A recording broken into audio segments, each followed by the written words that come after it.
So, after that brief disappearing and reappearing act, welcome everybody to this week's episode of the Key to Games podcast, where we discuss game design and game dev topics. I am Josh Beiser, and join me, my co-host, indie game developer behind the game Samurai Pig, Joshua Reyes. How are you doing?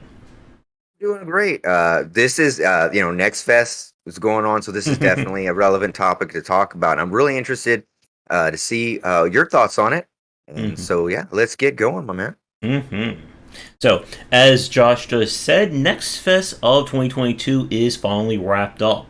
And I didn't play any game demos at all for the last, 8-9 days. Nothing. Yeah. I didn't touch one indie game, right? All AAA. Yeah. We did nothing but Call of Duty and Fortnite for the entirety of Next Fest. Right. No build mode. Yeah. But this Next Fest, I think, is my record for most indie games covered in terms of videos. So we did 7 times 6. So if I did the math right, I think that is 42 different games, all in the course of 1 week. That's on top of all the streams. How would you find out, what the Guinness? There has to be some Guinness record. You have to find out if you could qualify for it, Josh. Yeah, I need to get in touch with them, I think. Maybe I should send them a message after the stream is over. Definitely. But over the course of the week, and then apparently I had to do a pre-Next Fest, the Next Fest, and then post-Next Fest. Maybe there's a final Next Fest for Next Fest. Next Fest. The next Fest. But over the course of that week, I certainly played a lot of demos, and especially of varying qualities. And it kind of gave me inspiration for this topic today, and I'm glad that you also want to talk about this, as you're an indie developer, so presenting your game is kind of a very important topic as well. Definitely. Yeah, it's something that we study and we are very aware of, because it's for your demo, that's your best impression, one of your best impressions you're going to make, right? For giving a player the ability to check out the gameplay. So that's something definitely you want to put a lot of time into, and you don't want to mess up on that, definitely. And there's kind of 2 major points I want to discuss for this topic. I think the first one is why it's important to treat this differently than showing it to your friends and family and to other colleagues.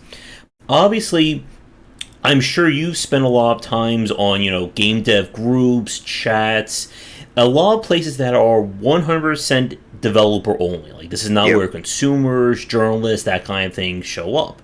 So a lot of people, and I've joined a few Facebook groups, and they'll post, super early stuff. Hey, this stick figure is walking along all these, used assets or, stock assets, and everyone says, wow, that's great, wonderful. And there's nothing wrong with that. However, when it comes time to show your actual game to somebody who's not any developer, to the consumer side, suddenly things are very different. Yeah, definitely. You were saying, there's a distinction between a prototype, an alpha. A demo is really it's going to be a small fraction or a vertical slice, or however you want to put it, best beats of your game wrapped up succinctly, in a short time frame, right?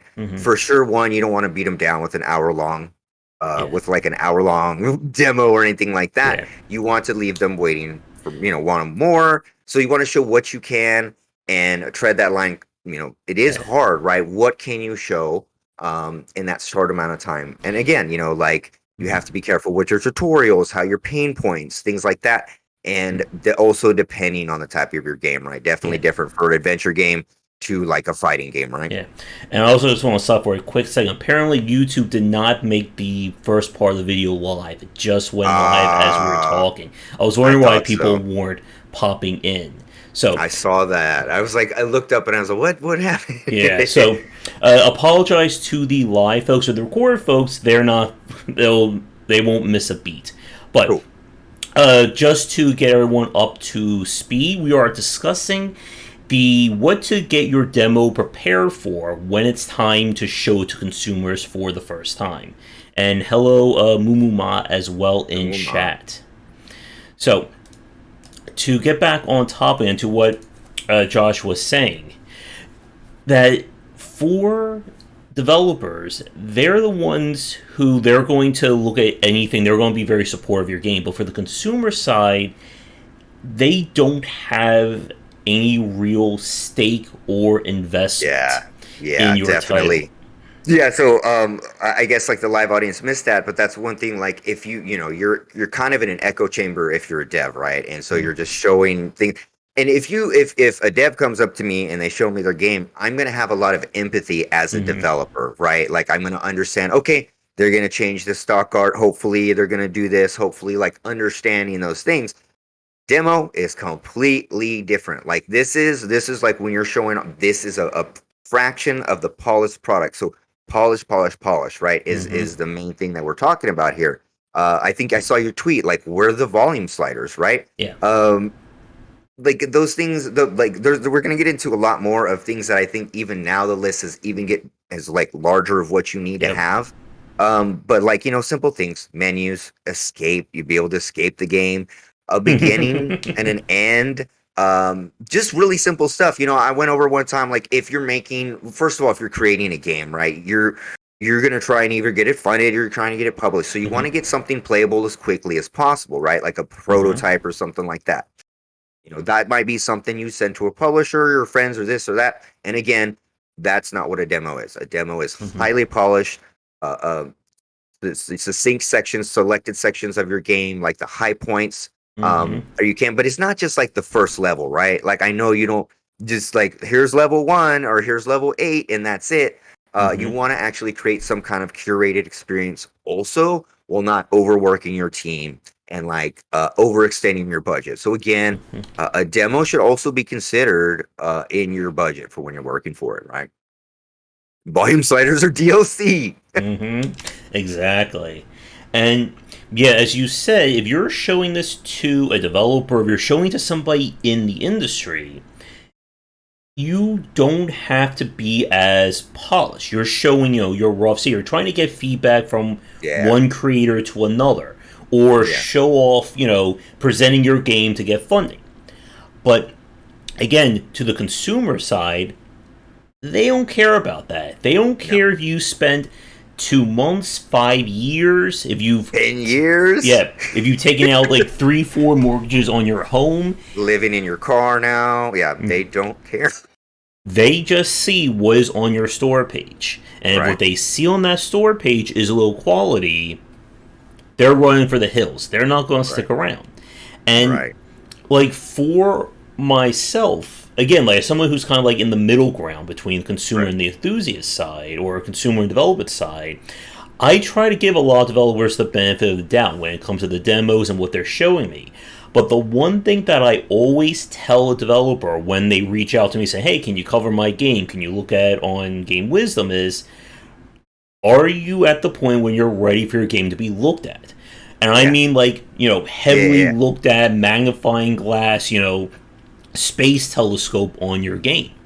Right. Because, Yeah, like yeah, sorry, but like that's like the demo, that's like your precipice, right? Once you've crossed that, that's it. Like people are gonna again, like you're gonna have the Hubble telescope on it, or ever they're gonna break it down. You're gonna have people in your Reddit posts saying that windmill shouldn't be there because it affect like they're gonna break down your game in all the worst ways. So you have to make sure that this is the product that you want to sell. This is how you want the game to be, and like the vision that you're trying to show is the demo, right? Where you definitely don't want to like mislead the players either, right? It's oh, a big yes. thing. Please don't mislead the players. I mean, do you remember that Spider-Man puddle issue way Yeah. back? Like it was like, you know what I mean? So things can really spiral out of control. So like when you're doing your demo, like don't mislead and put your best foot forward. Sorry, go ahead. Mm-hmm. Yep. And this next point about presenting everything, making sure things are working, this is going to be, I think, shots fired to a lot of indie developers.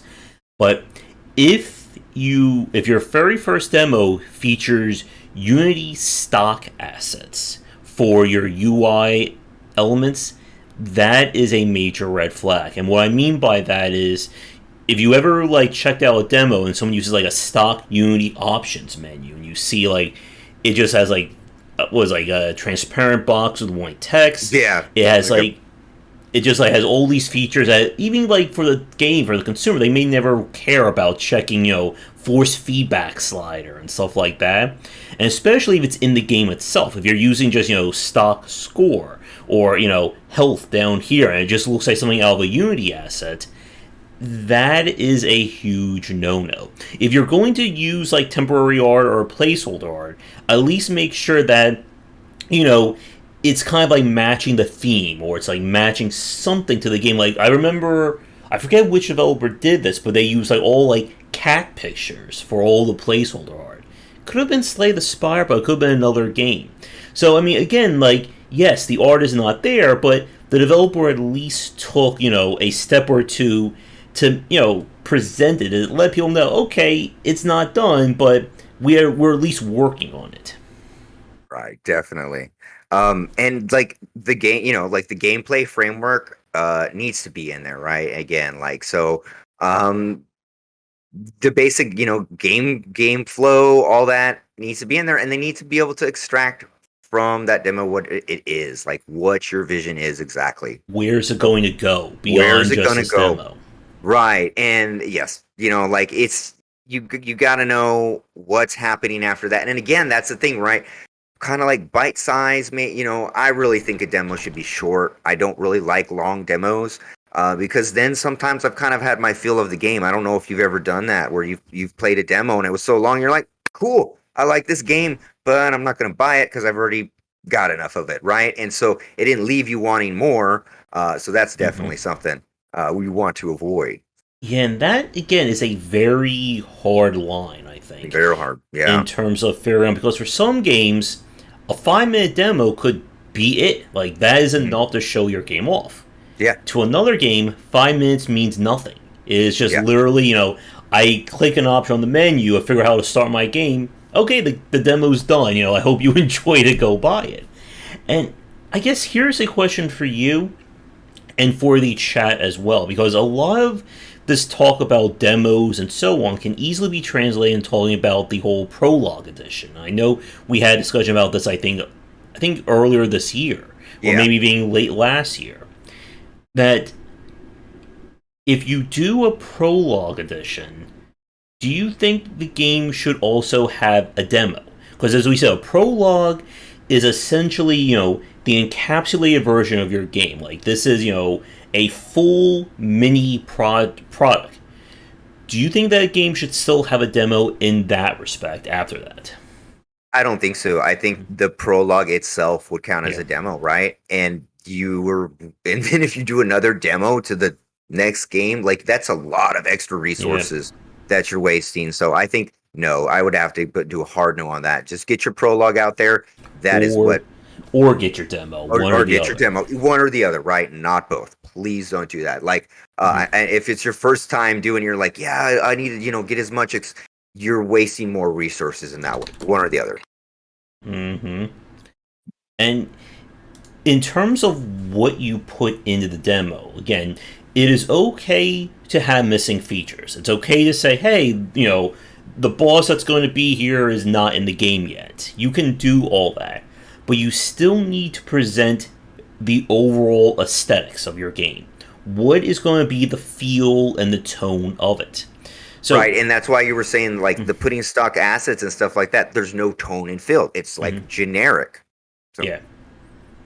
We play that game. The Ghost one that the developer I posted. They sent me like a whole little like memorabilia knickknack, and that demo was pretty long. I think it was still at least an hour to 2 hours of that demo, and they made it very curated. They actually gave us a little challenge, and I feel like an hour for a demo, I think that is like knocking on too long. I think that's just, again, if you have stuff to show, and I think here's another question for you.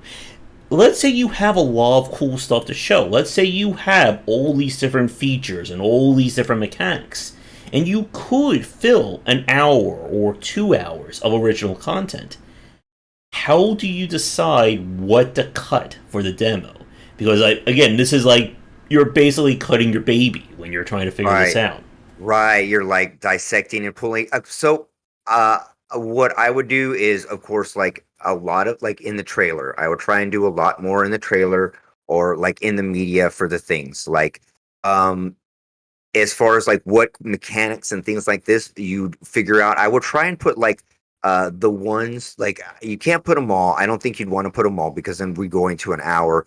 But I think just the ones that are the most unique, right? Like so, Hmm. if you have one or two unique gameplay mechanics that are really important, then you'd want to maybe include those in. But again, man, that's just so dependent. And choosing what to cut, I mean, that's something that I deal with, constantly on all my games. If I'm working on a demo or a build for someone, it's like what to include, what can't you include, because this mechanic is not fully working. Should I put it in? Stuff like that. Hmm. But I would say your most unique, the mechanics that are working at their best, like whatever's working at its best, is what I would put in there. If there's a mechanic that's kind of half not working, leave it out, right? Something that Hmm. maybe and maybe show it through trailers or media instead. Hmm. And the game, just in case people are interested, it was called Little Ghosts. Little That was Ghosts. one that we played, yeah. And to your point about, what mechanics to show, anything that is definitely related to the core gameplay loop Yeah, has to be in obviously there. needs to be in your demo. Obviously. I would say if you do have a game that has progression, we're talking like a Metroidvania or something along those lines, I would say it's good to at least include one, maybe two upgrades.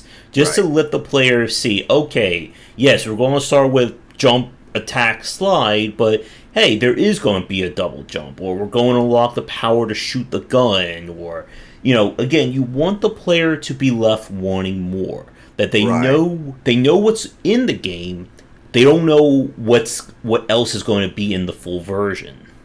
Yeah, I think that's a good explanation of it, right? If you have a progression system, show a little bit of it, right? One or two progressions. Like if there's weapons, one or two, one, like that, but not everything. Definitely, I think that's a good middle ground there. Mhm. And hello to Vincent and Pug, who just Ah, joined. welcome, welcome. Yeah, and I guess here's the other challenge. What about in an RPG? Because this is, as you were saying earlier, in terms of heavily curating what your game is. RPGs are very notorious for slow beginnings. Yeah, We played two demos to RPGs, or last week and the week before that, and the first 20 to 30 minutes is just all text, or it's all super introductory stuff that, hey, it's witty, it's funny, but it's not gameplay. right. You got to get into the gameplay like Mhm. instantly. You don't have a lot of time. Like get into the core gameplay loop as soon as you can. So like instead of all that introductory text, like whatever they were trying to introduce, maybe get to that dragon fight instead, Mhm. right? Get to the dragon fight. After the dragon fight, then have some funny text. But get into the gameplay loop first because I was just playing a few demos earlier and like it was just tutorial thon like for every single one that I played, and I Mhm. was like, I don't have time to Mhm. figure out a way to tutorialize your mechanics without me having to go through your tutorial on your demo for Yeah. sure. Either like maybe there's two problems, right, Josh? Like maybe the mechanic is too overcomplicated if you have to explain it, right? Mhm. Or just improper explanation of the tutorial. But yeah, man, like get into the core of the gameplay loop as soon as possible. You will Mhm. lose someone so fast through a tutorial. If I see long Mhm. loading screens, long demos, everybody's time's Mhm. limited now currently, and we'll just move on. Like even me, and I have more empathy for game devs than Mhm. anyone. And I'm sitting there and I'm like, really, come on, and like trying to skip the tutorials. And but yeah, so definitely get into the Yeah. core gameplay loop as soon as you can. And to Draken's comment, yeah, that is a good idea to have, Mm, use a very yeah, action pace, use something that's exciting. So yeah. here's a question then. Do you think for a demo, we're not talking about the full game, but for a demo, should there be new player onboarding for a demo? Because again, when we talk about for a full game, one thing that I always say is that you should treat every player as being, it could be their first possible game. But the demo, again, is a different form of marketing. This is being aimed at whoever your market is. So if I'm making a demo for a first person shooter, I'm going to assume that people who've played first person shooters are playing this. Yeah. But again, it kind of cuts both ways. What if I have no onboarding? What if there is literally nothing to explain any controls? Because we've played demos like that where you load it up controls, and it's like, nothing. Okay, how do I even move my character out? And I'm there pressing like every single button until something happens. Yeah. Yeah. Can you be more like what onboarding would you be talking about there? Like, I think for demos in particular, you still need to do basic onboarding, as in controls. How do I move? How do I interact? How do I fight? Now, if we're talking about like super advanced, we're going, explaining every individual mechanic in excruciating detail. I think that's a little bit beyond that. One thing that I found very interesting was we played the demo and we played the full game Glyph. This would be last night at the time of this recording. Glyph was a 3D platformer. The demo tutorial was like one level, a very long level. It introduced everything kind of logically in that level. So, okay, you're going to get the power to roll, then you're going to get the power to jump, and then glide.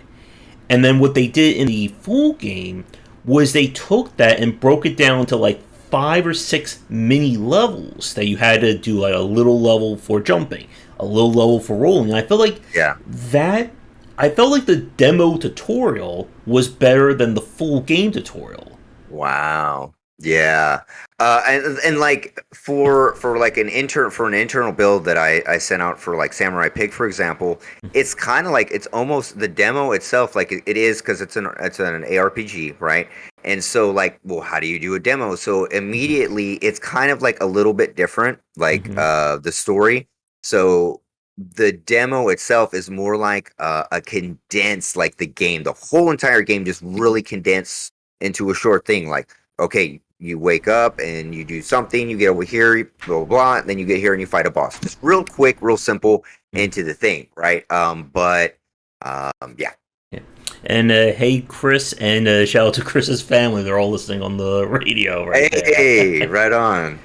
Yeah, and again, getting the player in very fast is important for a demo, especially for a demo. Because again, demos have no, wall. There's no barrier of entry. There's nothing keeping someone from playing a demo. They load it up and they're immediately frustrated. They don't have to, stick around and hope it gets better. They go to the other 20 demos. Yeah, there's no like investment. Like the investment level is so low.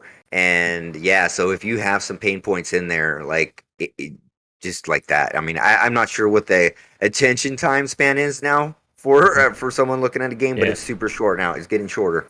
Yeah. So here's an interesting question I wanted to ask you into the chat. Another option we've seen some people do as a form of demo is the kind of like mini course demo, where instead of giving you one complete demo, we give you like 2 to 3 completely separate sections. So, hey, if you want the story, you can do this little demo. Hey, you want to just do fighting and combat? Do this little demo. Do you want to see, like an advanced challenge? Do this demo. So it's kind of like instead of one big demo, it's like 2 or 3 smaller demos. So they're taking like each different mechanic and separating them. Okay, yeah, that's interesting. I haven't actually seen that approach. It's an interesting approach. Yeah, I think it's a one that could work for certain games. I think especially some of the more meatier games. Again, like we're talking a platformer or a first-person shooter. A lot of the onboarding and kind of acclimating to it is kind of done for you. But we're talking, a strategy RPG, a grand strategy, a 4X game. You got to present, I think, very differently. Definitely. Yeah, definitely have to have some type of onboarding or tutorial that's not painful, as quick as possible. Hmm. Now, before we talk a little more about gameplay, I do want to spend a few more minutes on kind of the technical or kind of like the wrapper as well. Hmm. That again, if you're releasing a demo, it should be as bug free as possible. And I know for like people watching, it sounds like this is just like a No, throwaway comment, but no. no, it's not. We've seen demos that crash. We've seen demos that things don't work right, and you It's can, like literally number one. yeah. It's like literally like the one of the most common things, and I don't understand why. Hmm. And again, there's a difference between missing content and broken content. Yeah. You can tell somebody that this game will have 50 to 100 of hours of more gameplay to it, but you don't want them to load up and say, "Hey, everything's broken." Hey, maybe it will get fixed in the finished version. Maybe the developer will get around to that. Yeah, I know. I played some demos, and you walk up to an area, and it would say like, "This isn't done yet," or whatever. You can't go here yet, and things like that. Hmm. To Chris's comments about Prime, yeah, and I think for games that are very kind of system specific, such as in an RPG or a strategy game, you can, I think, divvy down or, delineate down into, okay, we're going to show you specifically a fight, and we're going to, make this fight as big, as spectacular as possible. And then, here's our little story section. We're going to give you, all the lore that you want. But again, each section needs to be as polished as it can be. And yes, Dragon, that's another big point. It's why, again, I say, where are the volume sliders? Well, volume sliders, yeah. Like when I mentioned the game framework, like anytime you're building a game, like I recommend this like to anybody. If you're building a game, get like have a basic menu. Like first, like anytime I'm making a game, I always start with my menu so that way I know I can start, exit, pause, or etc. Like, and those things are just basic. Like I'm gonna get Mm-hmm. into some further things that you should be including in the Mm-hmm. game, but all of that has to be in there. There's no reason that you can't have an escape button in your like I don't know. I swear like 80% of demos that I play, I can't exit the demo. And and like even if I like the demo and I can't exit it, that leaves me with a bad taste. And I'm sorry, like Yep. we're all fickle, right? About our certain things in our time. And it's just like, well, it might leave a sour taste. Like if I couldn't exit the game, what else is like not good about this? Yep. I don't know. It's just those basic tenets, those quality of life things need to be in there. I guess I'll go ahead and get into a few other things that I think would be like we'll wait on that. We'll wait on that. Go ahead. I just want to say, one demo that I played, they actually had the options menu grayed out that you couldn't actually go into, and I felt again like that was just done to insult me. Like the developer knew I was going to play the game, and they did that on purpose, just to rile me up about their demo. I like that. I like that. And to Chris's comment, and as we said, I do also want to clarify when we say volume slider, we don't mean volume on or off. We mean being able to actually control the sound that's coming out of your game. And Yeah. again, like to the people watching this, it sounds like I'm being just like elementary school or kindergartner here. But no, there are demos and there are even full games where you Full can't games. control the volume of the game. And Right. especially if you're trying to present it to like a streamer or an influencer who wants to cover your Yeah. game, if They're they can't hear themselves talk or if they can't talk comfortably while playing your game, they're not covering it. They will not show that on their stream. yeah, I've seen it a ton. They load up the game, no volume slider, and they don't play the game. Yep. I've seen it. So And yeah, okay. So yep. what? So okay, if you're using Unreal, or if you're using Unity, if you're using Godot, uh, or whatever, all of the if you're using any of those engines, there's plugins, there's code bases out there that allow you to do those basic things that can help you get, menu, volume sliders, escape, pause, all those things in there. They exist in all of the engines and they're there for you. So if you don't have the coding skill and you lack it and you're not sure, look for it and research it and you can find like a plugin or some code base that will help you with that. It's there. Yep. And yeah, to Chris's comment, yeah, that Thunder Ray, I think it was called, or Thunder Summon, that Punch Out game, no volume sliders whatsoever, and the sound was so blaring in my ears. Horrendous. Yeah. And again, I said this during the demo. I said this is a fantastic gameplay, but this is a horrible demo. And again, for somebody like me, I will play through things that I don't like. I will try to find, those, diamonds in the rough. Hmm. But I am not your usual consumer, Yeah. 100%. The amount of time that I will spend playing a game is probably magnitudes Wow. more than your Yeah. general consumer. Yeah, like you will definitely like go through the game and spend a ton of time playing every game. So yeah. You- To Axiom's comment, is there a reason devs don't send? Oh, are you talking about sending them the link to like a Steam, or are you talking about? I'm not 100% sure what you're referring to. Are you referring to like having like a product key, like a page on the developer site, or sending them to like Steam to input the key? yeah, clarify that if you could. I know Tiny Build. When I get emails from them about their games, it usually links me to a site that I click on. So, click here to get your game, or get your key. Click it, get the key, send it over to Steam, that kind of thing. And while we wait, what was the point that you just said? I was like reading his comment. Literally forgot. I was trying to figure out because like the keys. I'm not sure what it, but of course, piracy, right? Like for the keys, we have to be careful who we hand out the keys to. NDAs, stuff like that. But if it's demo, it's public. So again, I'm not quite sure what his question Mhm. is. I've seen a lot of people in betas who never use a product key. And I'm not quite sure. Uh, I think, are you referring to giving someone like a beta version of the game, but then not giving them a key, or they're not activating the key? So while we wait with Okay. that delay, yeah, like regarding looking things up again, what we're talking about and kind of what we're focusing on for this is kind of step one. Like Mhm. this is the stuff that should be the barest of the bare minimum.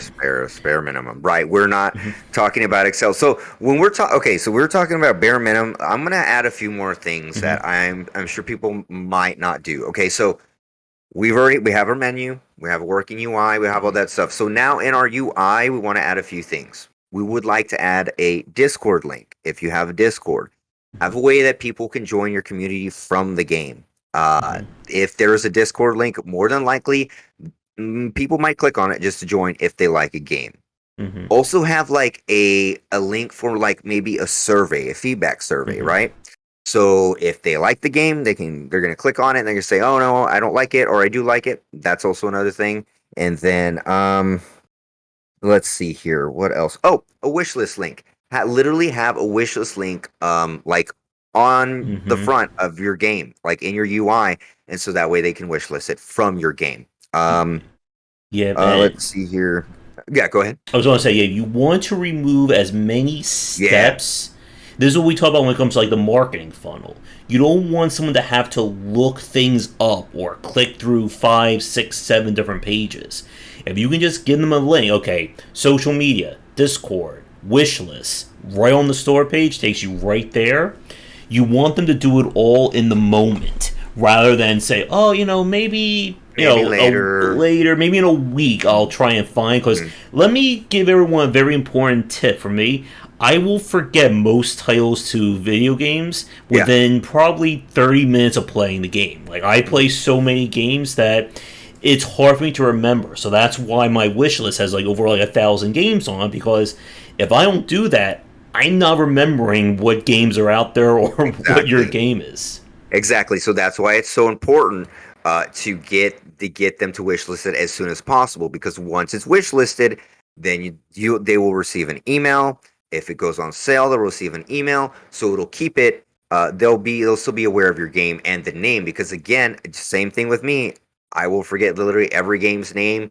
And unless it's just something that sticks culturally into us. But if it's just a new indie game, a new demo, it's hard to remember the game. So yeah, remove as many pain points. Like literally, if you'd have if someone has to click like 3 times, like to get from here Mm-hmm. to here to here to wish list your game, and instead you'd make it 1 click, I guarantee you're gonna get more wish lists. So Yeah. And to Thousand Moon's comment, yeah, as we said earlier, that you want your demos to be as indicative of what your full game is going to be without going long. And I will also add another big thing for the demo in terms of its structure. I think Joshua said this earlier.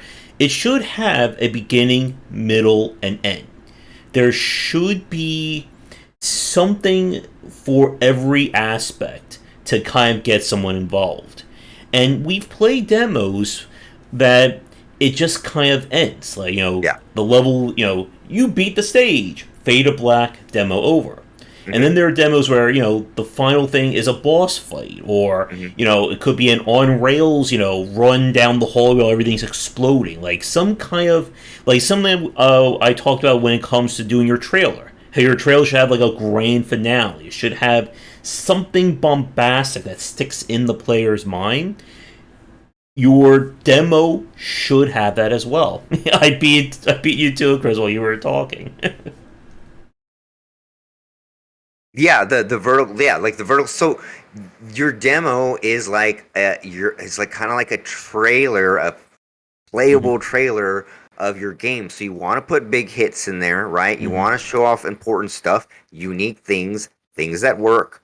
With a start, middle, and a reason, right? There's a reason that we're playing it. And again, you play a demo and it's like, congratulations, you beat the level. Well, okay, but what's going to happen after I beat the level, right? Hmm. So that's why you have to have a to be continued, but you need to know what's happening, right? Like you can't just say to be continued. It's fine, but to lure more people in, you want to have more, like you said, a more bombastic, ending, start, even just all of it. It's a vertical, it's a playable trailer that's highly polished, and so that's it. So, and that was actually beating me to this. Here's my question for you and for chat. Hmm. If your demo has a boss at the end of it, do you like having to fight the boss at the end of the demo, or the ever popular, boss shows up, fade to black, you don't get to fight that? Right. Right. I guess it depends. I don't know. It depends on the game, man. I think, like, for me personally, I would like to be able to fight that Fight boss it. Yeah. just again so I can see what that game is going to be about. Like, what kind of boss design you're going to put into it. Right. Definitely. Yeah. I mean, and I get it, but hey, if you don't have the full boss design working out yet, then Mm-hmm. I guess fade to black would be fine. But yeah, definitely be able to fight the boss. To show off boss mechanics or anything is definitely really important. Yeah, I want to Mm-hmm. fight that. Chris wants to fight that boss also. So I guess that's we're Mm-hmm. fighting the boss. So make Yeah. sure your boss is fightable. Mm-hmm. Unless you want to do like the Dark Souls where the boss just one shots you and then Yeah, it yeah. ends like that. But yeah, you do want. I think I want to stress this point again for people watching that you do want to have thought to the actual end of your demo. You don't want to be like players wandering around through the world and then all of a sudden a big sign comes up and says, "Hey, you've reached the end of the demo. Get out." You Hmm. want there to be, again, you want that cherry on top for the finale because, again, you want things to resonate with the player. You want them, as Chris, I think it was Chris that said, like, oh my god, this is amazing. Like, oh, that was great. Can you believe I just did that? I gotta go wishlist this game now. You don't Right. want them to, again, go like what Thousand and say, like, oh, it's over.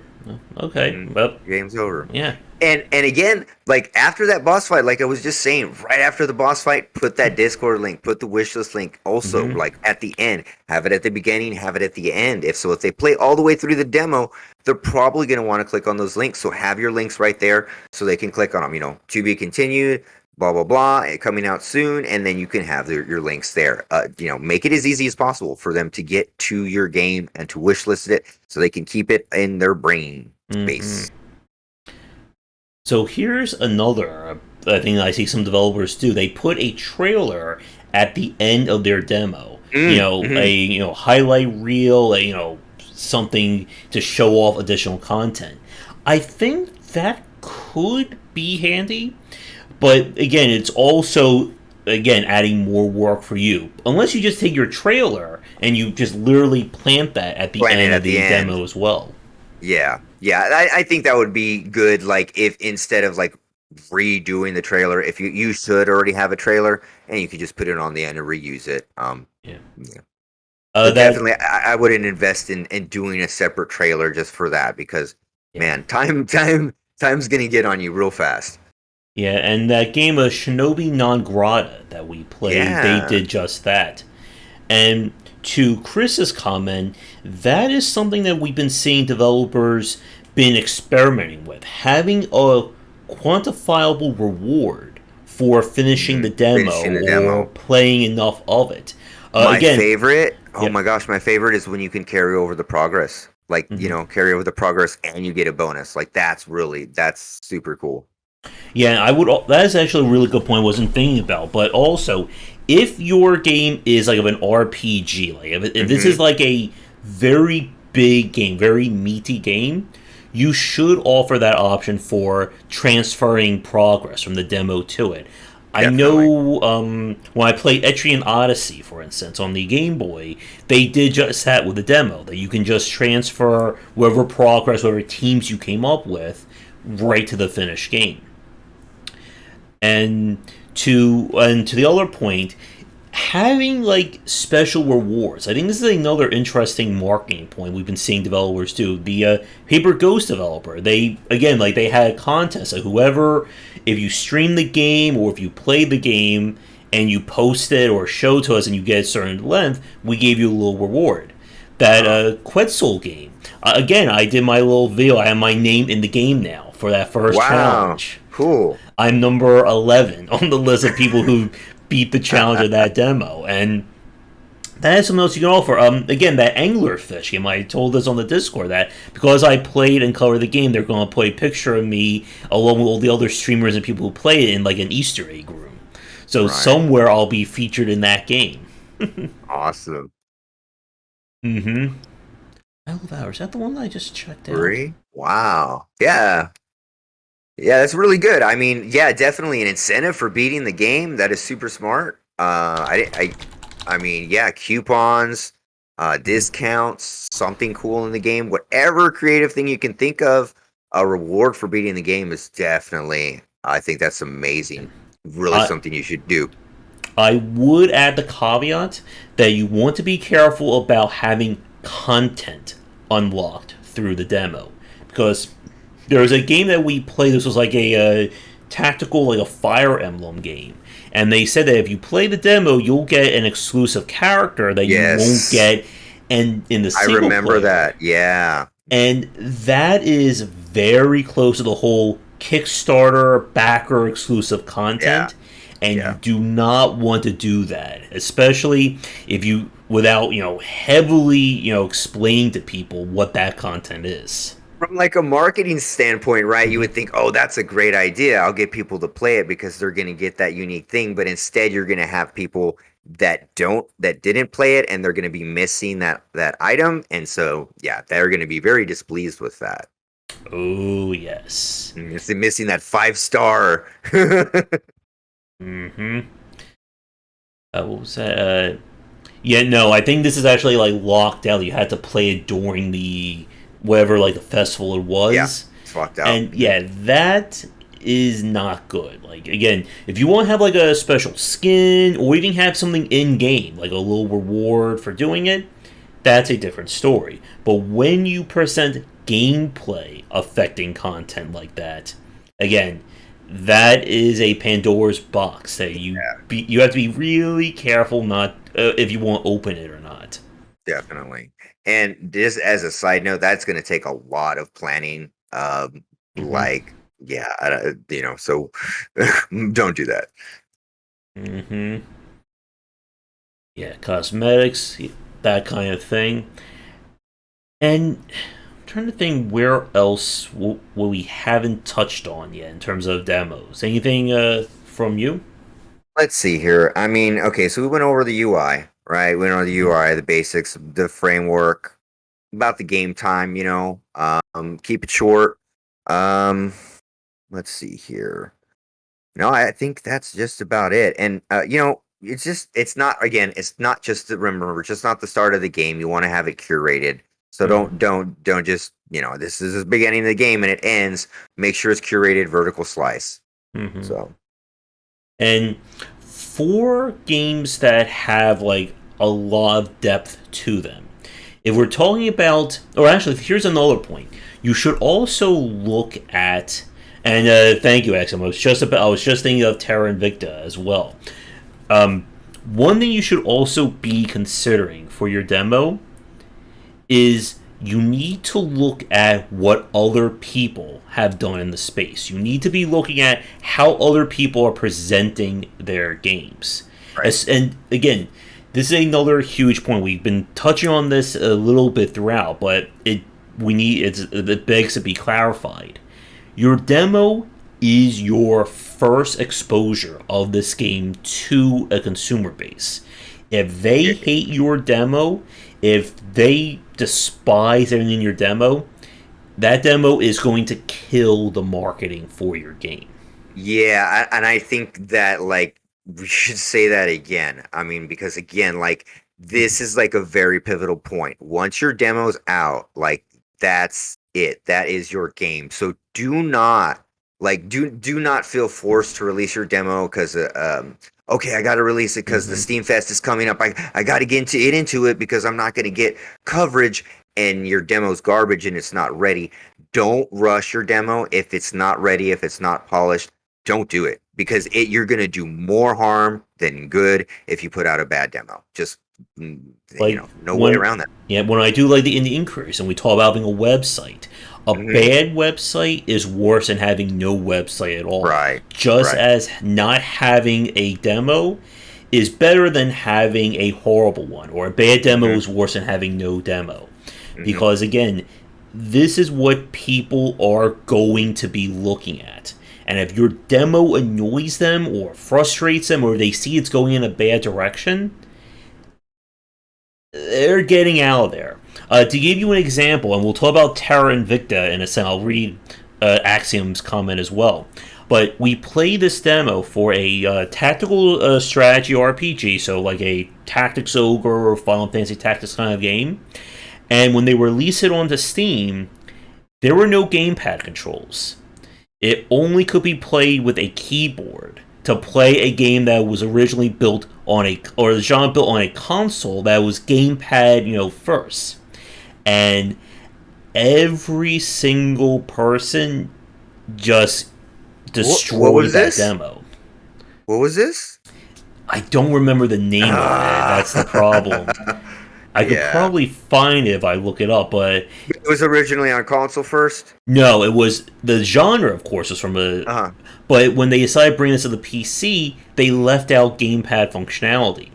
So that was the very first thing that people saw in this demo, and it You're getting that is just a disaster. And I remember the one developers left on the forum saying, "We didn't think this was going to be a big problem. We found the keyboard controls to be fine."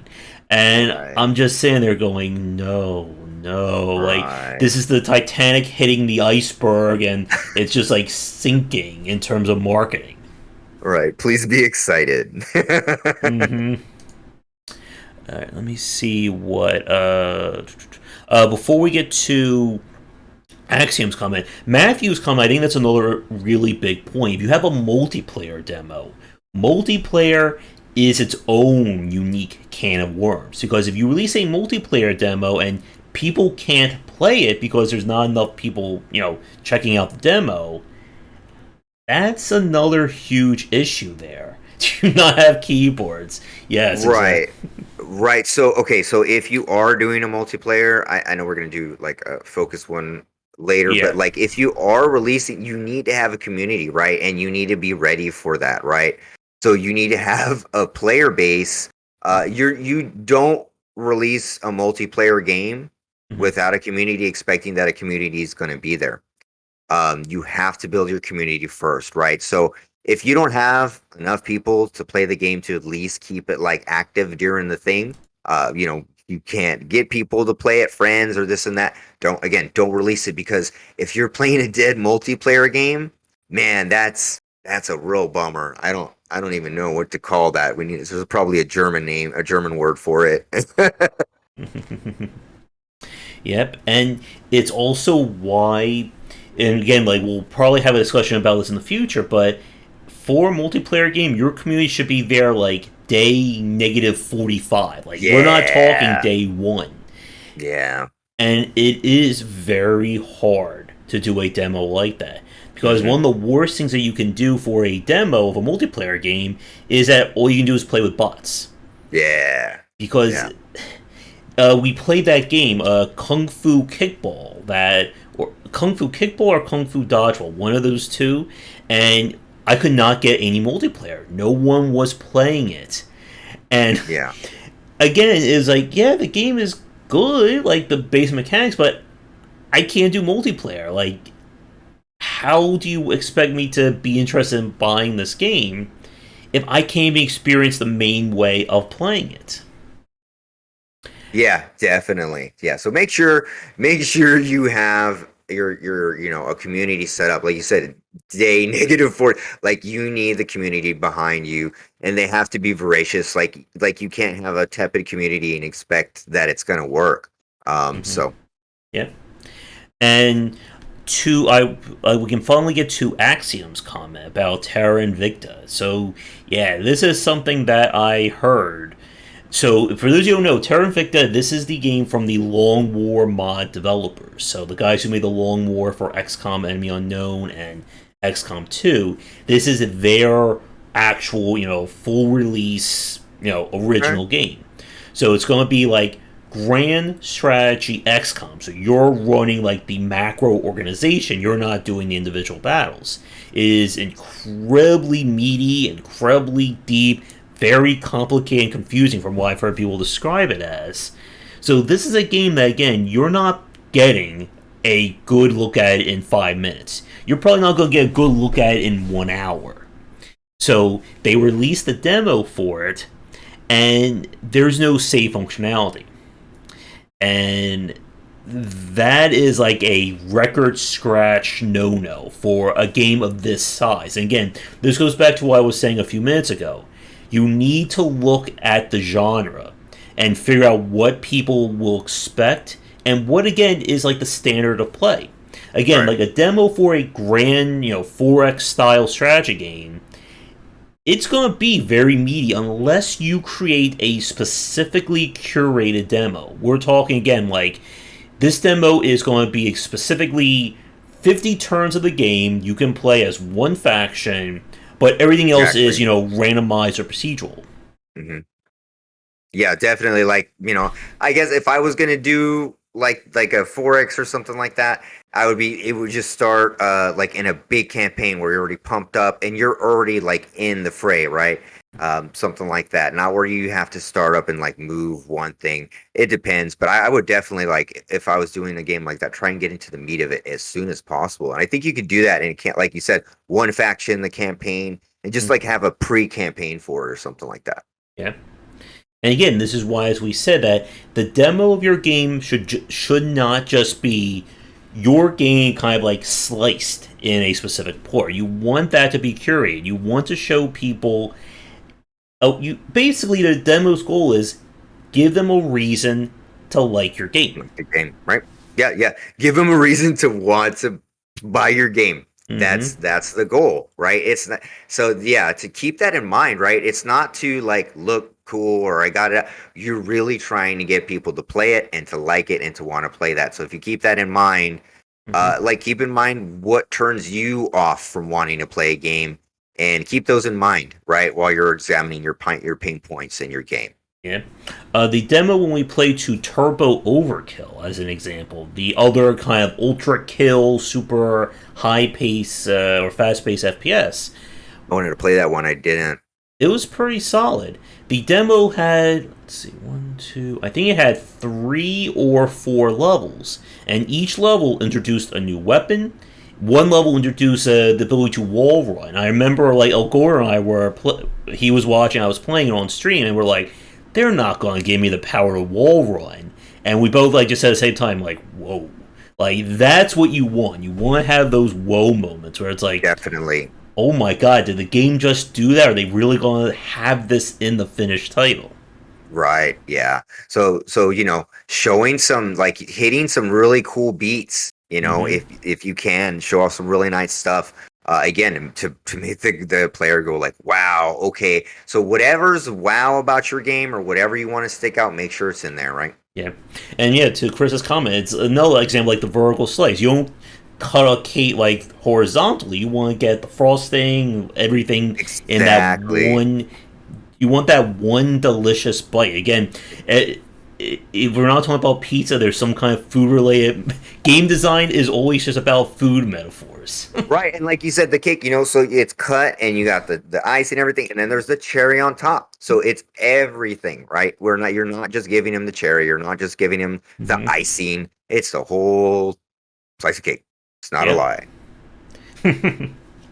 Yep, and again, your demo should be as indicative of the full game without, again, lying to the player. It should not be manipulative in any way, shape, or form. You just want to be able to show off what makes your game good. And of course, you shouldn't be giving them every single mechanic or every single thing if there is progression. Like, we're talking about, like, there are first person shooters and action games where the beginning is just literally your build up phase. We're going to give you the sword, then we'll give you the gun, then we give you, a grapple hook, and then that's all the tech of your game. Yeah, Then that should be in your demo. But if we're talking about like a Metroidvania where progression is going to be changing from beginning to middle to end, you know, you don't have to give the player everything in that respect. exactly. So here's a question while we're trying to think of any more topics for you and for the chat. Did you play any demos that were very stand out in a good way from Next Fest? The ones that, again, have that wow moment that, okay, I need to play this game when it comes out. I didn't. I mean, I didn't play enough. I didn't play as much as you did. But I sure didn't. Was there anything that stood out to you? Hmm. Let me go to my my Sure. video list here, because that way it's all been presented right then and there. Let's see. I mean, there were some unique games, Mhm. but nothing that really stood out to me though. Yeah, I like Nine Souls. Dot Age was pretty interesting. Uh, Usually, I think we got through like a lot of really solid ones on night one. Cold the Lamb. That horror game I thought was really nice. Signata. Mel Hellsinger. Thank Noah you. That was Hellsinger. another really good one. Uh, I tried Isle of Arrows on my own, and it wasn't hooking me. It was kind of like annoying me in terms of the gameplay, but that I think is more of an issue of gameplay rather than the demo being bad.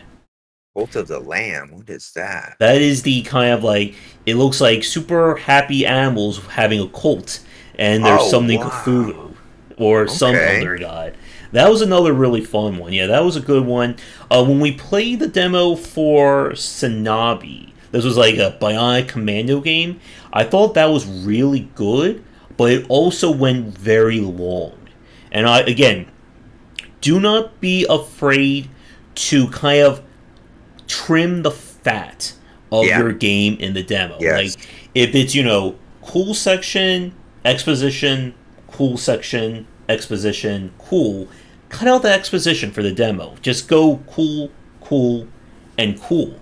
Because, again, the demo should get people excited. You do not want someone to feel bored or, okay, is this demo going to end?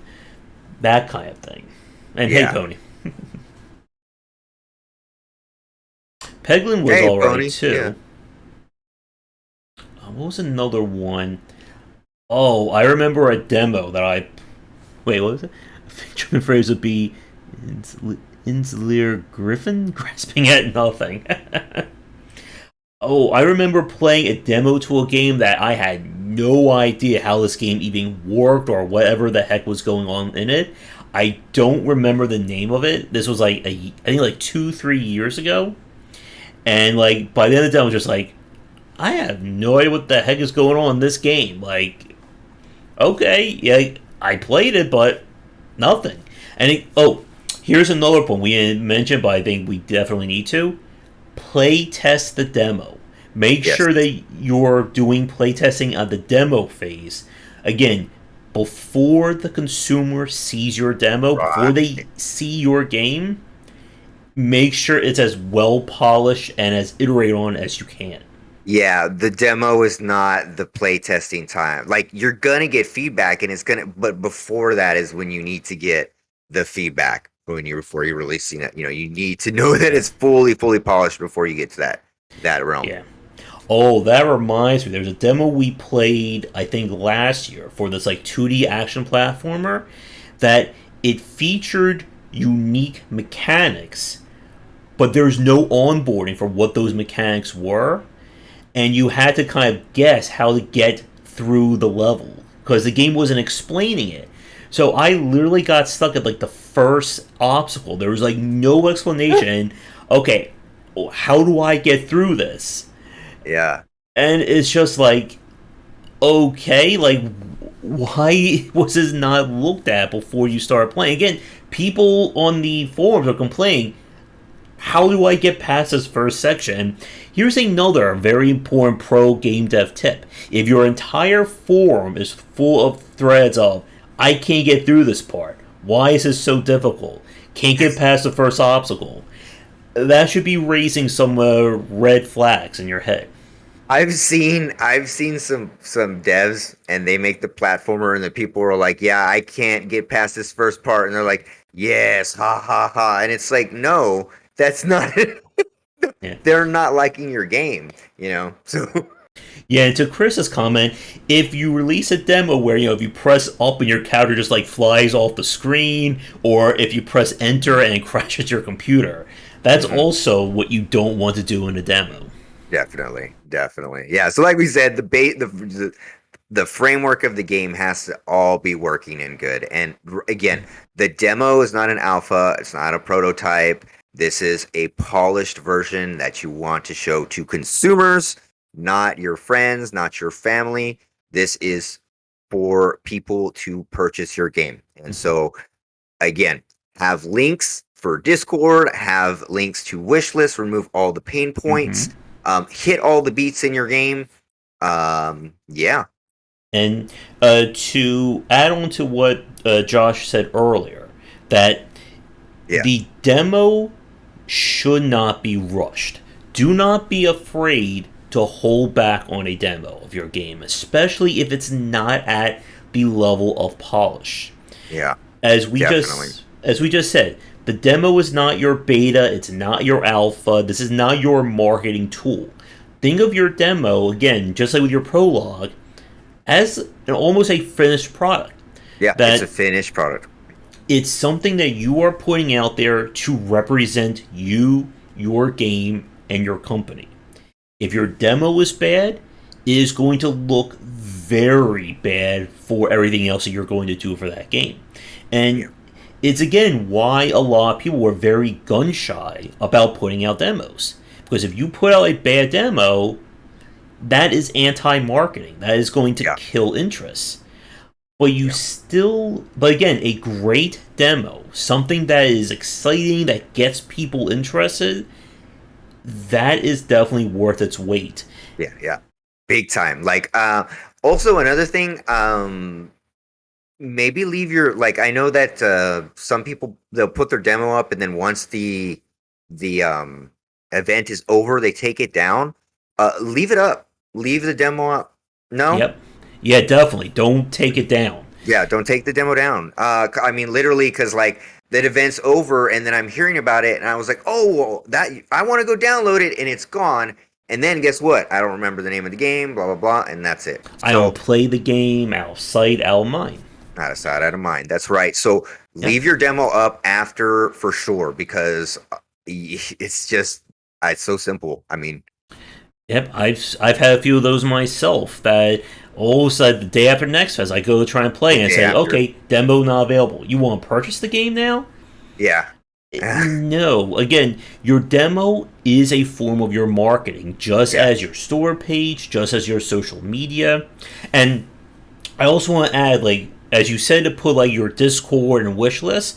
Also put social media on like Social media. your demo. Like, hey, if you want to shout us out or say what you like, didn't like, leave us a tweet. Click right Right. here, that kind of thing. Yeah, definitely. Like they'll include where you can tweet. I've seen when we were talking about games that reward at the end. I've seen a game that it'll allow you to tweet that you've completed it and showing your score. Like that's Hmm. built in there, and that was like in a Unity game. So Yeah. the API is there for sure.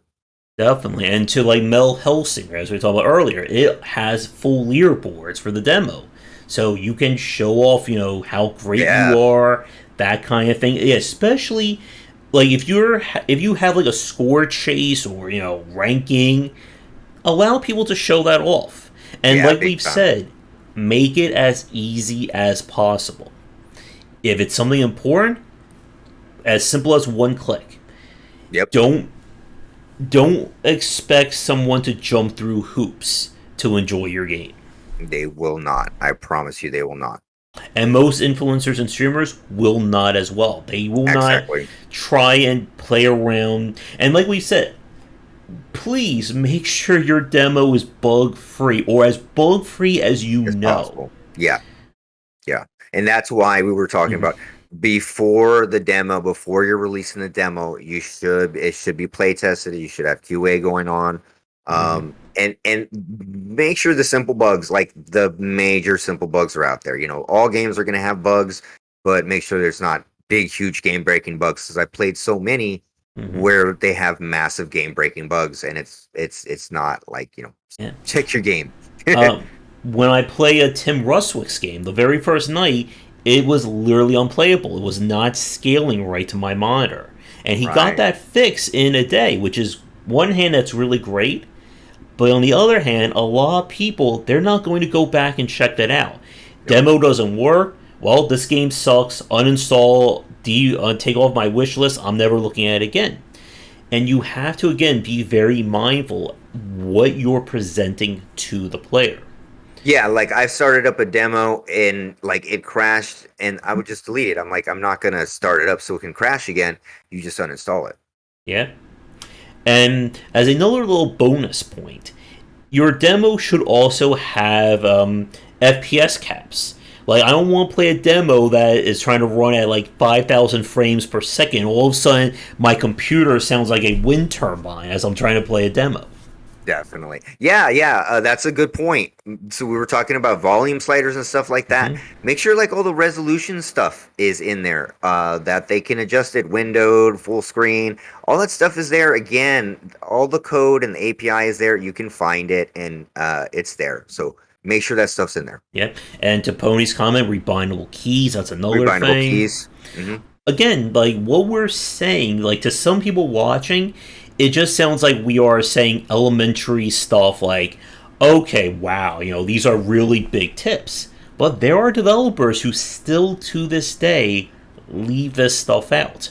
Yeah. And The reason we are harping on it so much is because it is so prevalent. It's not like this is a thing that's only occasionally happening. Most of the demos will fall and fall for these things, traps and certain things will happen to them. So yeah. yeah. And exactly, Pony. Every game needs a pizza slider as Pizza well. slider. I'm gonna put one in. I'll put one in. Perfect. Let's see if there's anything else we didn't touch on. We talked about the UI, we've talked about marketing. Oh, if there are bugs in your demo, or if the game fundamentally changes, do not be afraid to alter the demo. Yeah. Hmm. Um, Yeah, definitely update. Like I think I saw earlier, another reason people don't want to do the demo, they do the demo right, and that's a mhm. section of time. the game's being worked on and Yep. worked on and worked on, and the demo no longer reflects what the current game is. So definitely, if you can, spend the resources to update the demo, because again, the demo is one of your best like pieces for or ways, entry points for a player to play it. So Mhm. if it doesn't show what the current game is, go ahead and update it, or maybe delete it. It's up to you. But Yeah. if it's so far away and it takes so many resources, it might be better to remove it if it's so far away, or update it. Either one. Yeah. I'll get to. Don't know if I'll be able to say your name without butchering. Con- Congobert. I apologize if I butcher that too much. I'll get to your question in a second, but to Joshua's point, like the demo for Gloomhaven, for instance, as the kind of immersive sim from New Blood, they're still using the same demo from 2 years ago. And the developers were talking about, well, do we leave it up? Do we take it down? Because the game has obviously grown and changed. And the feedback from everyone who played them was they loved it.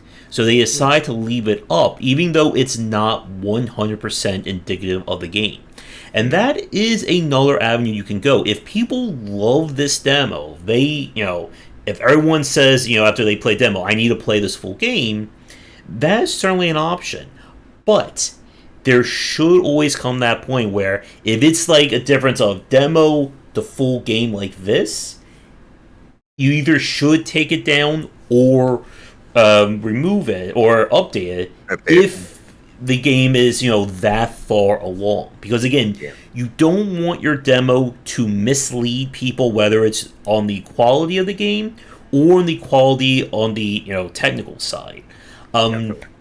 there was that game. What was it called? The Souls like with Code Vein. There it is. That Coding. the demo for on the PC Gamepad was not working on that demo. I remember that one. Yeah. And they fixed it for the PC for the retail version, but they never went back to the The demo. demo. That is something for every indie developer watching this right now. Do not do that. Definitely. Definitely. Please, I'm a big fan. I think I've said this again. Please like have like gamepad control, the ability to use the gamepad controls. It like only it depends on the game, but I like to have a gamepad, not Mhm. just only keyboard. Yeah. Okay, and now to the question about programming a Meat Boy style game 120 levels. I guess the first question is how long on average does it take to be a level of your game? As we said, like a 2 to 3 minute demo, obviously I think that's a little too short. But if we're starting to get into like 30, 40 minutes, that is definitely pushing it. And I would also suggest, again, as we said with the vertical slice, to maybe include a few of the harder levels. Right. Put it not exactly 100% in order. Because again, Yeah. you want somebody to be able to say, okay, so this is where the game's starting, this is where it's going, this is where it's going to end up. Because Right. yeah, go ahead. Yeah. Right. So like it says what 120 levels. So maybe you could do a few from the beginning, a few from the middle, and then a few at the end. Like show where it's going. That's a possibility. But make sure like each one is shows something unique and different. Right. Mm-hmm. The worst thing you can do is just show 20 levels that are almost exactly the same. Maybe, Yeah. first level, you jump a little pit. Second level, you jump a pit that's a little bit wider. Third level, you jump a pit, but now there's like a red fireball. You want to Yeah. give the player a really good representation of where your game is going to go. I would also add in, if your game is going to be skill based or reflex based, try to present content at all the levels. So let's say your game has like a 1 out of 5 difficulty rating. Show a few levels at level 1, show a few level 2, 3, 4, 5. You want Yes. to again let the player know, okay, if the game is going to be this easy at the start, but it's eventually going to ramp up to here at the end, that kind of gives me a good idea. It's also being truthful to where your game's going to go. Because if you only show players the super easiest, I can fall asleep and play it, and then, 75% of this game is just brutal Kaizo, they're going to feel like they got cheated. Some brutal Kaizo. Yeah. Yeah. And yes, again, to Pony's comment, the hardware or the technical side of your demo, it definitely matters. You need to make sure your demo doesn't crash. You have to make sure that controls work.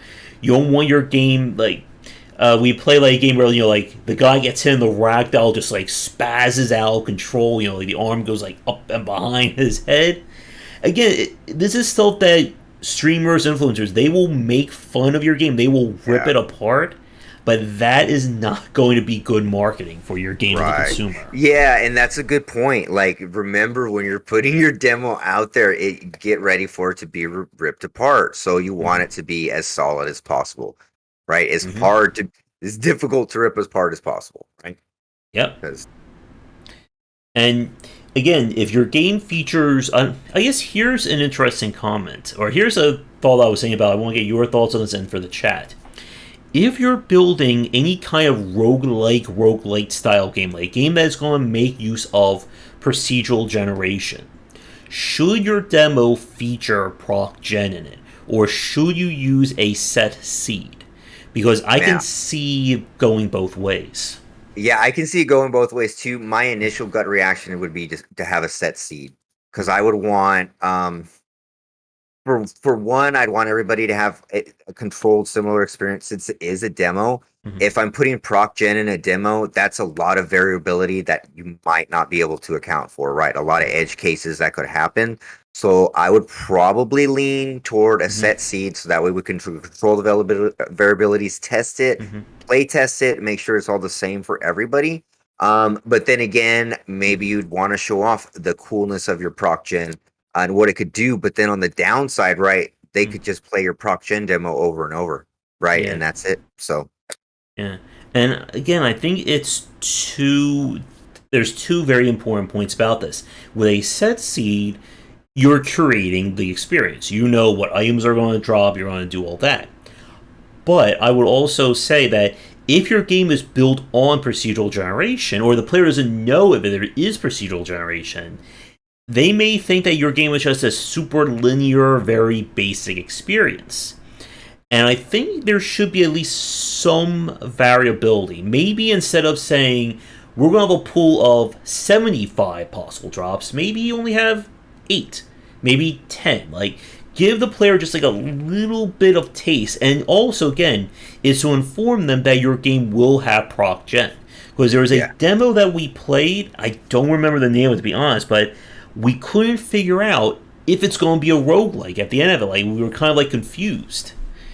And again, you don't want someone to be confused or annoyed. Yeah. Let's see. So what we were saying about the platformer for the Meat Boy, we said, I guess, you can also watch this in the archive, but the Cliffs Notes version would be pick levels of different difficulty levels. Try to give the player a really good, I guess, vertical slice of where the game's going to start and where it's going to go in terms of complexity.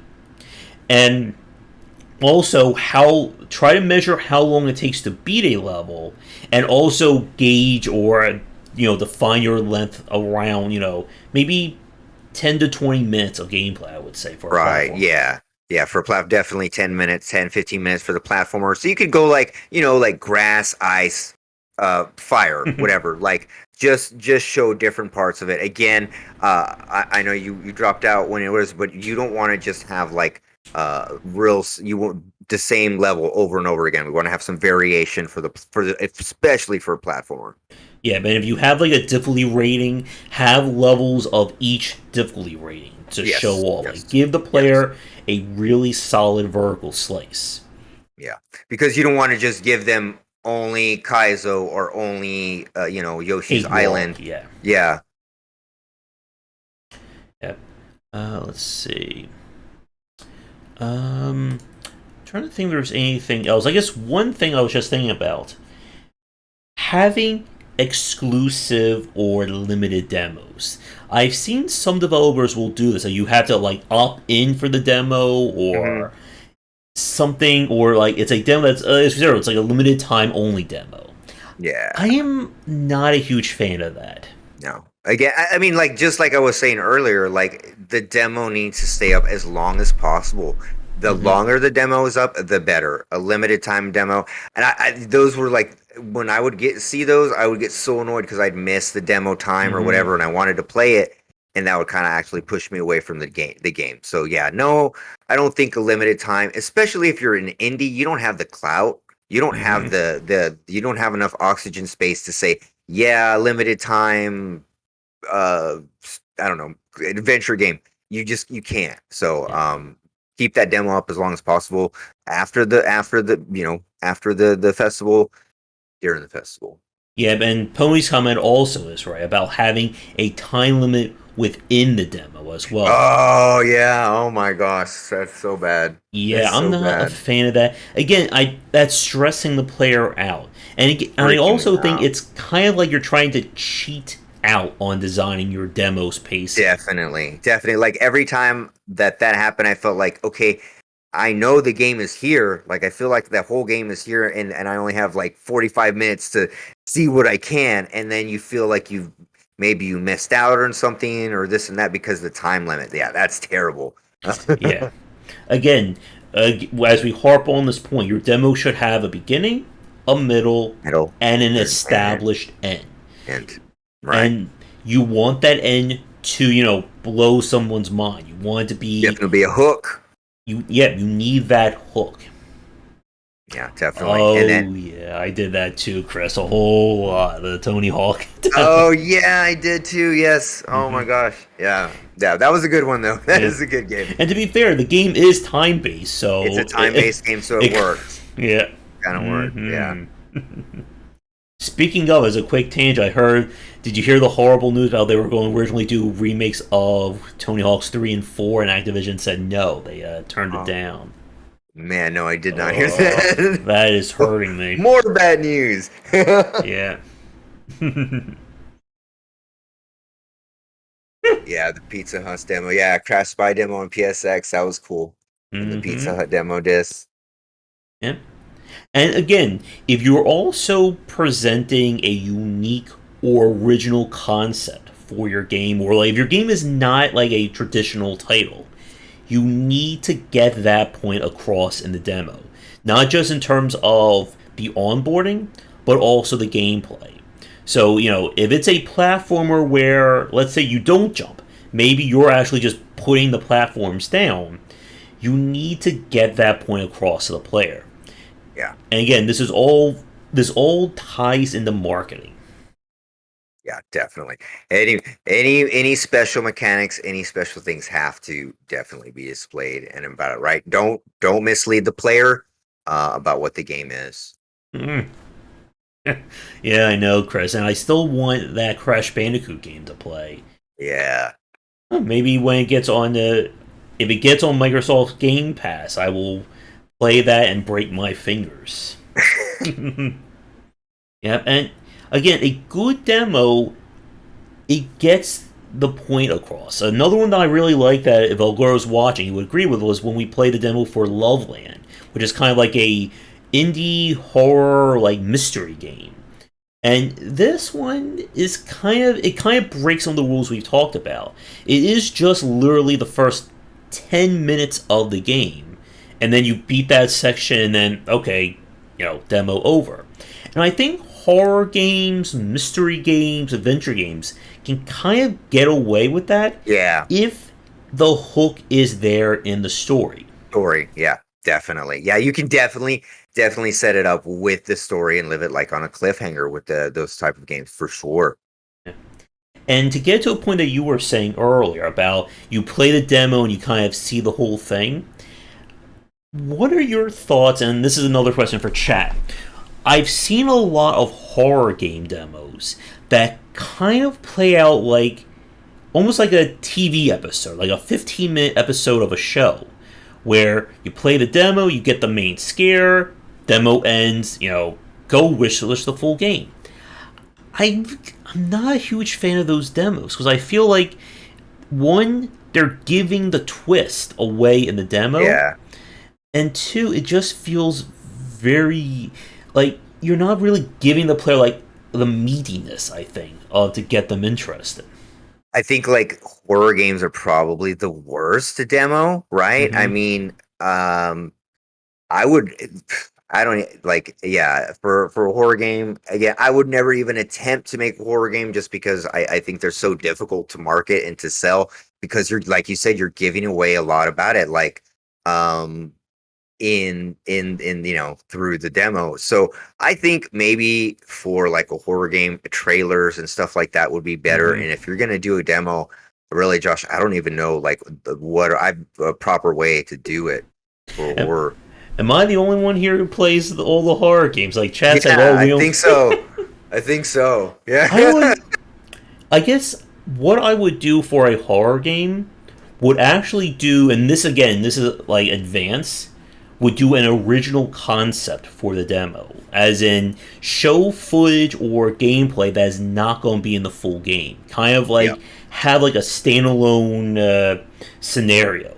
We've seen some horror games do that, where let's say the demo is literally the prologue of the story that kind of prepares you for what's going to happen in the main game.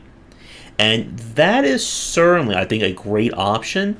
But at the same time, that is a lot of work because A you're lot of work. basically saying we're going to build another game on top of the game that we're trying to make in the first place. Right. Yeah, it definitely would be a good way, right? Like a separate arc Mm-hmm. to get the horror game, to get it out there, but so much resources and so much, manpower or women manpower would be required for that. So yeah, two games for that. I don't know. Yeah, the Resident Evil 7 demo, I thought that was kind of like the high mark for that, when they just Yeah. literally made the demo like its Yeah. own original Own thing. thing. Yeah, that was amazing. Yeah, definitely like it was a high watermark. I love that demo. Really great demo. Hmm. So I think with that, I'm not sure there's anything else. We kind of, I think, Yeah. covered a lot. Anything on your list or anything that you can think of? Well, let me see here. Keep the demo up. I want to say that again. And then I think we've pretty much been over it. Make sure your gameplay framework's up there. Menus, everything. All of those things are basic. They just have to be in there. Resolutions, gamepad, Hmm. remapping, all those basic things. Have remove the pain points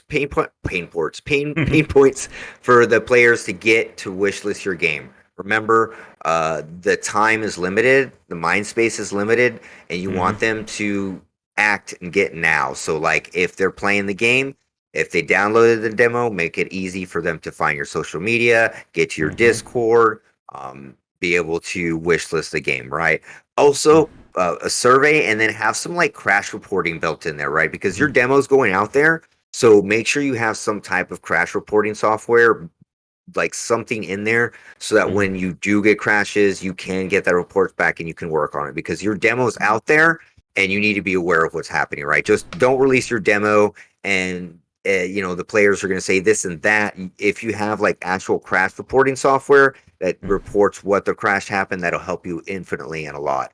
So that's probably one of my bigger ones. Make sure your demo has some crash reporting software. Other And than that, these are just the basics, right? yeah, This is just the bare bones of what your demo needs to be doing, right? yeah, Hit the high points, keep it short. I think that's about it on my end, Josh. yeah. And I would also, if you can put like analytics in to see like Yeah, how far people are playing, are they getting yeah, stuck at something? right. I would Yeah, I was talking argue, about heat maps and stuff yeah, like that. Definitely.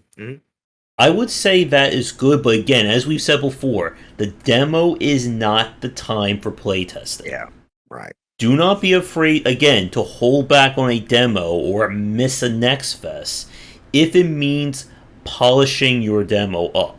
Because Yes, again, as we said before, when it comes to marketing of a video game, the very first thing you put out, that's going to be the benchmark people are going to associate your game to. It's exactly. why companies like Clay, like, they wait until their games are like 70, 80% done before they even do early access. They do all Yeah, the internal play testing, all the feedback. They make sure that when you get that consumer version that they put into people's hands, it's fantastic. Like, it's already great, and the rest of the game is going to be better. Right, exactly. Yeah, the demo is, again, demo is not an alpha, it is not a beta, it is the finished product for the consumer. You want to have a hook in there, so they want to continue playing the game. You do not want them to play the game and put it down and be like, okay, I'm done. You want them to be hooked on the game. Yeah. And you're right, Chris. It'll be the baseline. That Yeah, is when you first show your game your off. baseline, yeah, And if it's correct. not a good baseline, it's going to be that much harder to convince people that your game is going to be good in 6 months, a year, Hmm. 2 years, whatever. But if Yeah. it's a really solid demo, that can easily get people interested in your game and get them excited for it. Right. And I just want to repeat this again. Steam, like if you have your game up on Steam, they're going to email you and say, hey, join the fest. If it's not ready, like Josh said, like I've said, push it off because a bad demo will just totally destroy your game. It is anti-marketing. So no Mm-hmm. demo is better than a bad demo. Yep. And I think that is a really solid point to end on for this week. So I think with that, we will say goodnight for this episode of the Key to Games podcast. As always, do the liking, subscribing, commenting. You'll find all my links up there on the overlay as well as down below.